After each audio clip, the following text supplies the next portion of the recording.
attention to what you're seeing right now. This is drone footage captured over a restricted stretch of desert outside of Cartland, Arizona. Look at that object sitting on the airstrip, a massive black triangular shape, so dark it almost looks like a hole cut into the ground. Now look around it. See those people in white uniforms? The mobile command units? That cargo crane on the right? None of this was supposed to be seen. No flight plan was ever filed for this location. No government agency has ever claimed it. And the man standing at the base of that boarding staircase, the one in the yellow jacket, that's Victor Hale, the man who ran this operation for over 3 years, the man who disappeared 11 people and made sure nobody ever came looking. This is the story of what happened inside that desert and why the people who were supposed to protect us looked the other way.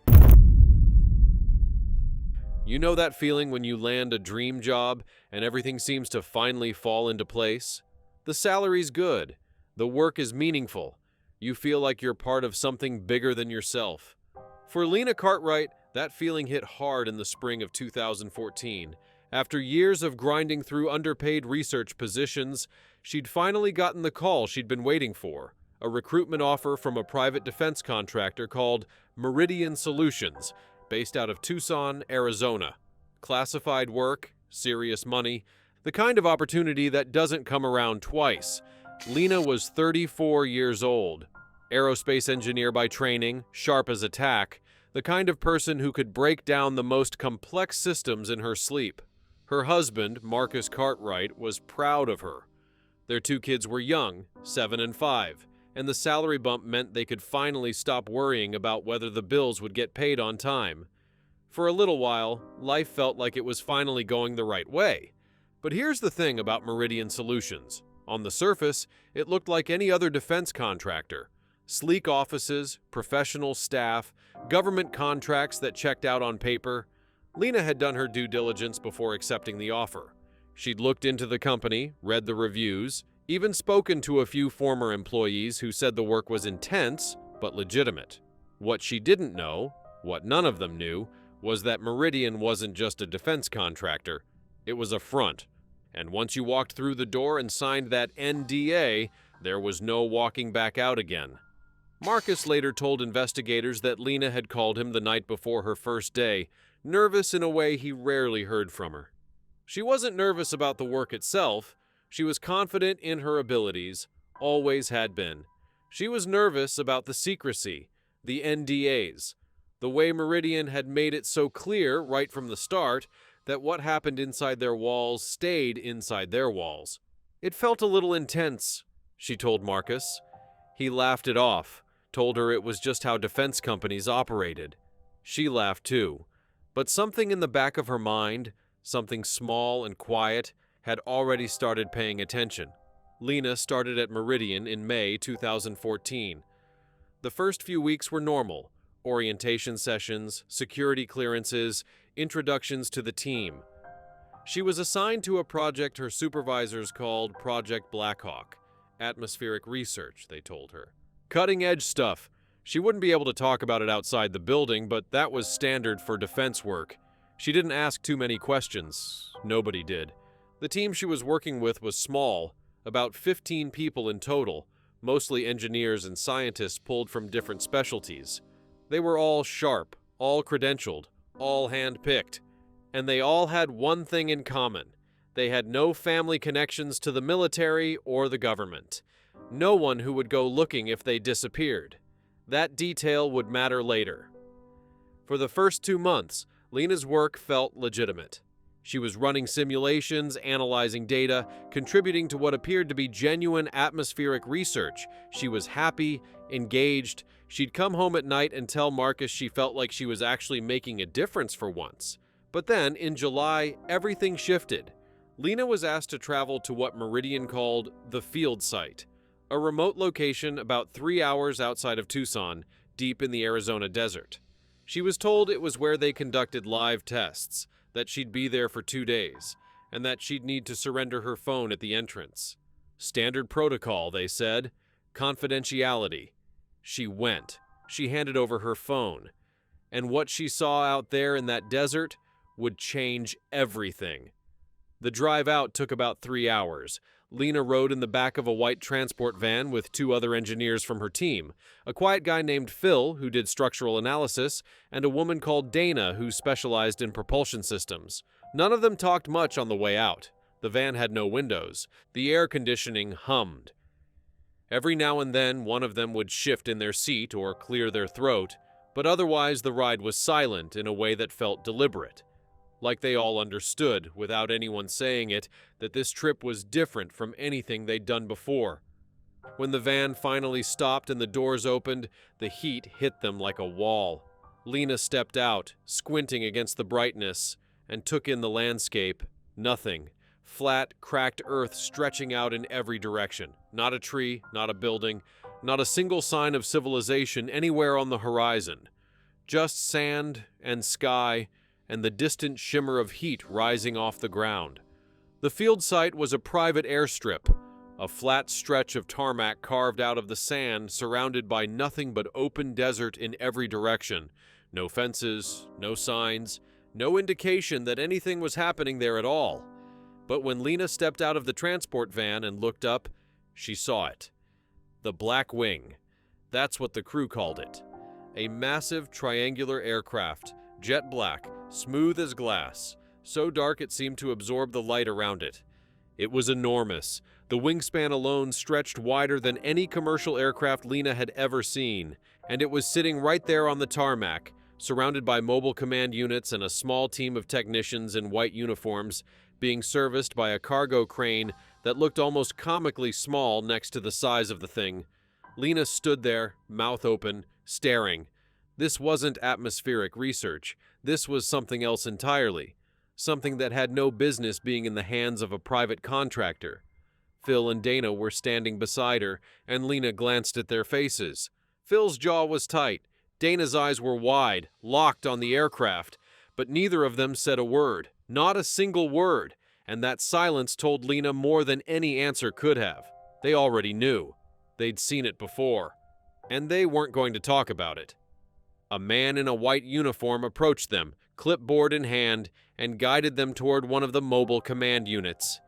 Inside, it was cool and dim, banks of monitors lining the walls, most of them dark. He handed each of them a laminated badge and pointed to a workstation. "You'll be here for 2 days," he said. "Don't wander, don't take photos, don't leave the designated areas." He didn't smile when he said it.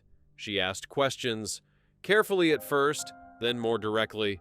What was this aircraft? Who built it? What was it being used for?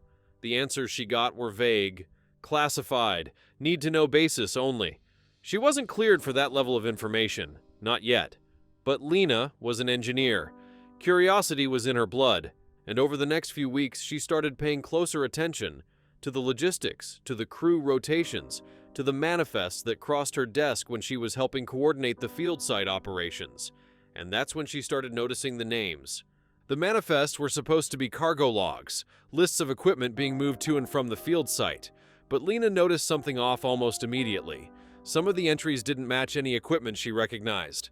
The weight listed was wrong for machinery. The pickup and drop-off times were odd, late at night always, and some of the entries had names next to them, not company names, people's names. She cross-referenced them with the Meridian employee directory.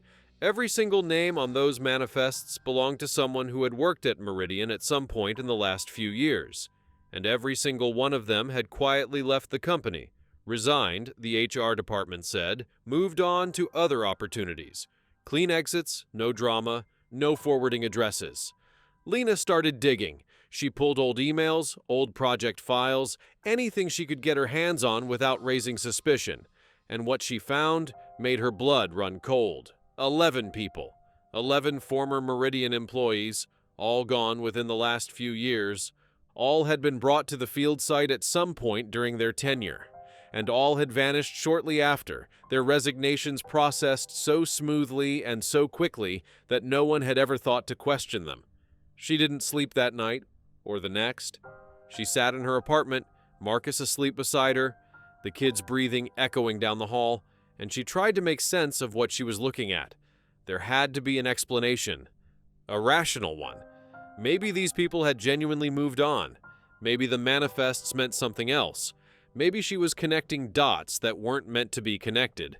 But deep down, in the part of her gut that had never steered her wrong, Lena knew. Something was very, very wrong at Meridian. She started being careful after that. Real careful. At work, she acted normal.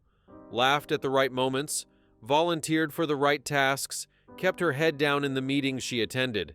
She didn't want anyone to suspect she was looking into things she wasn't supposed to touch.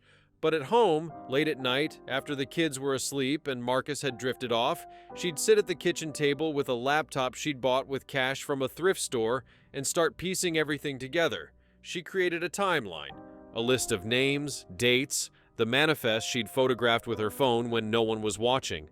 She cross-referenced public records, obituaries, social media profiles, anything that might confirm whether the people on those manifests were truly gone.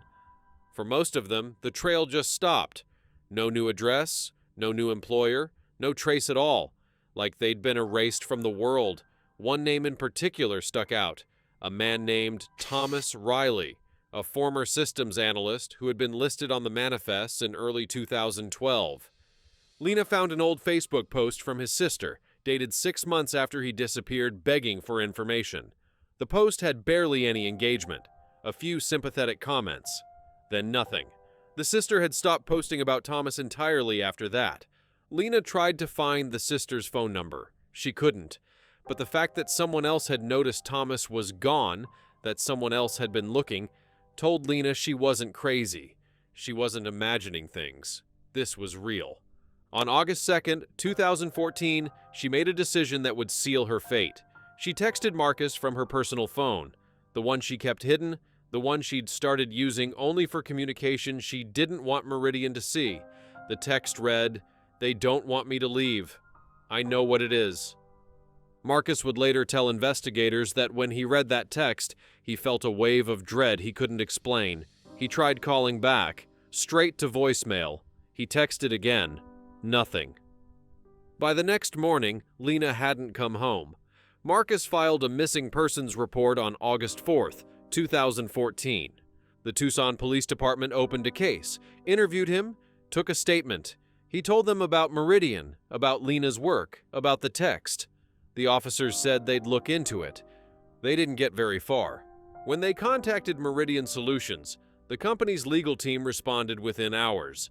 Lena Cartwright had resigned on August 3rd, they said, effective immediately. She'd cited personal reasons.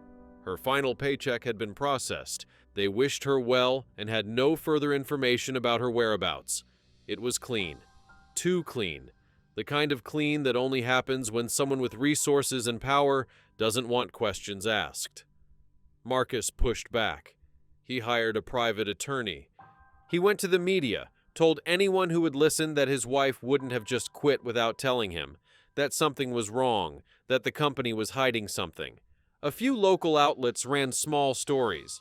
A reporter from a Phoenix paper called him back, said she was interested in looking into it, but then, about 2 weeks later, the reporter went quiet. The story never ran. The reporter's name was Janet Volek. She was a mid-career investigative journalist with a solid reputation, the kind of person who didn't back down from a story easily. When she went quiet, Marcus called her office. No answer. Called her cell. Nothing. He drove to the newspaper's downtown office and asked the editor where Janet had gone. The editor looked uncomfortable. Janet had taken a leave of absence, he said. Personal reasons. He didn't know when she'd be back. Marcus never heard from Janet Volek again. And in the months that followed, he would quietly wonder whether her name might eventually appear on a manifest, just like the ones Lena had found. Meanwhile, the Tucson PD investigation stalled.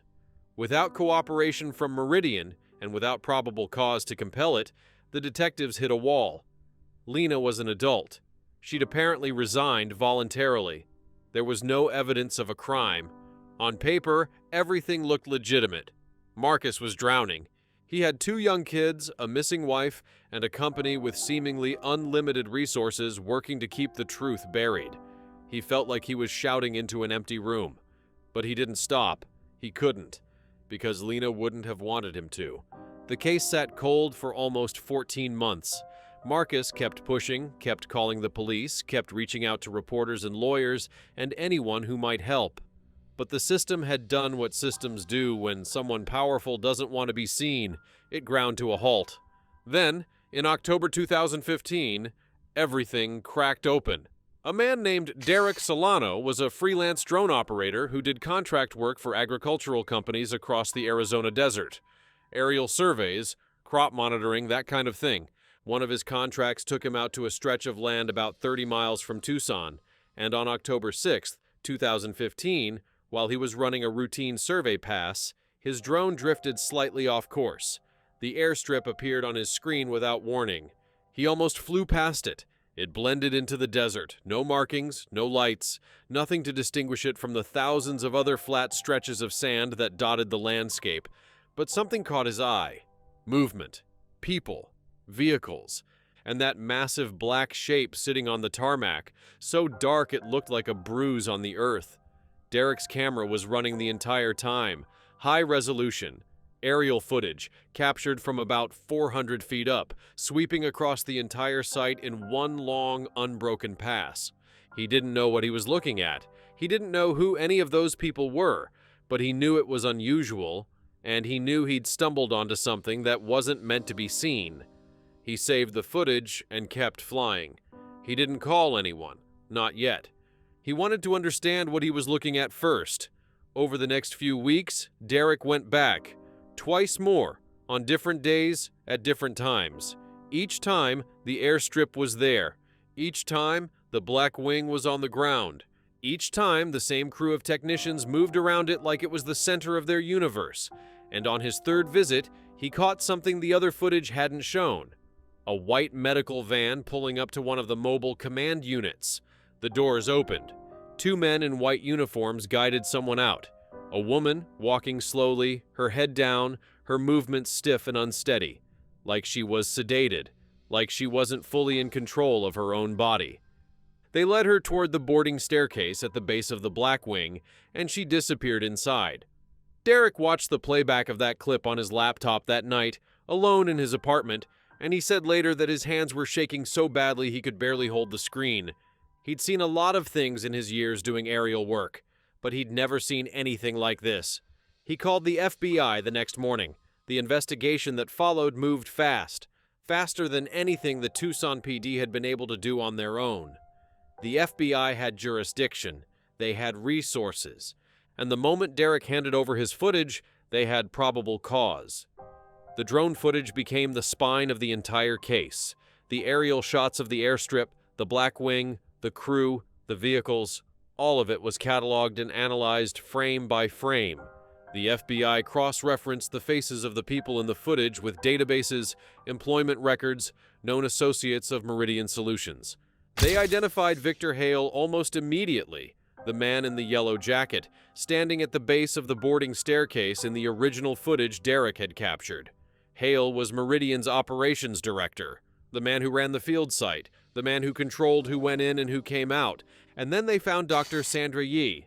Yee was Meridian's head of medical operations. She ran the company's wellness program, routine health screenings that every employee was required to attend. Standard stuff, or so everyone thought. But when the FBI pulled the medical records from Meridian's servers, what they found inside those files was anything but standard. Yee had been conducting screenings that were, in reality, psychological evaluations. She was assessing each employee's loyalty, their curiosity level, their likelihood of asking questions they weren't supposed to ask. And for those who flagged, those who were digging too deep, who were starting to connect the dots the way Lena had, Yee administered a sedative compound during what the employees believed was a routine blood draw. The sedative was fast-acting and left almost no trace in the bloodstream after 48 hours. By the time anyone noticed the person was missing, the drug would have already metabolized. No evidence, no proof, just another quiet resignation. But here's what made Yee's role even more disturbing. She knew exactly what was happening to the people she flagged. She knew they weren't being reassigned.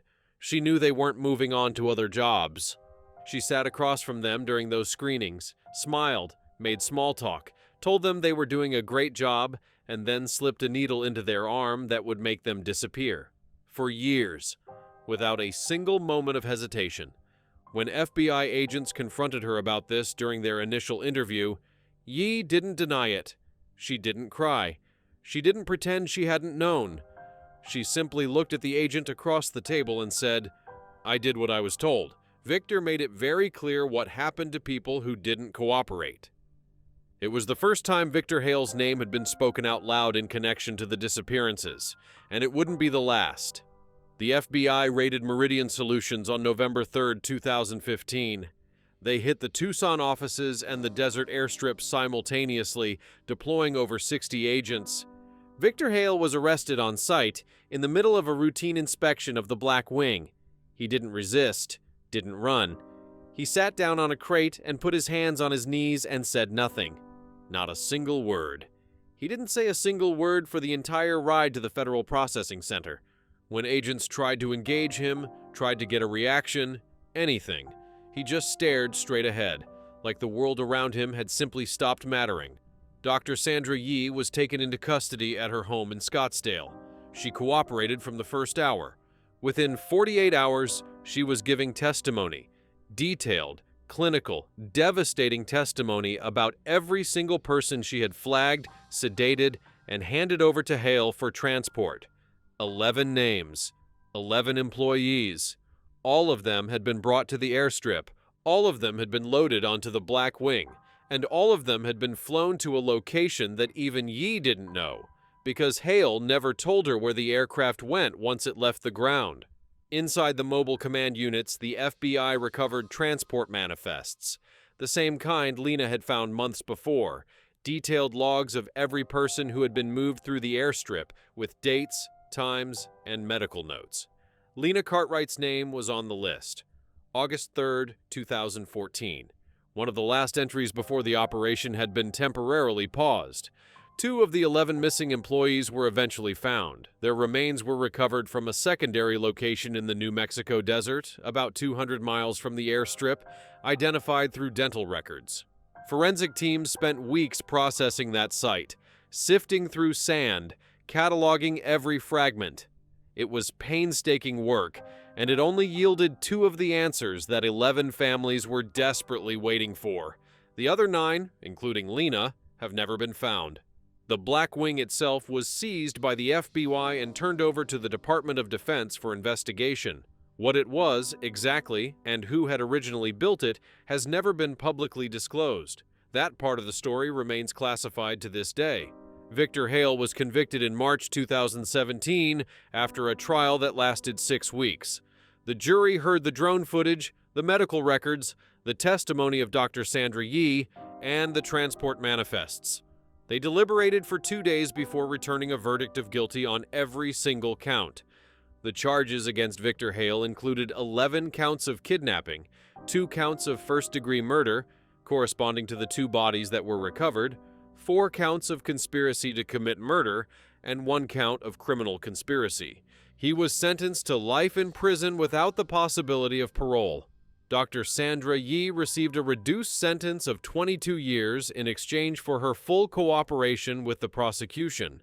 She is currently housed at a federal detention facility in Colorado and is eligible for parole in 2039.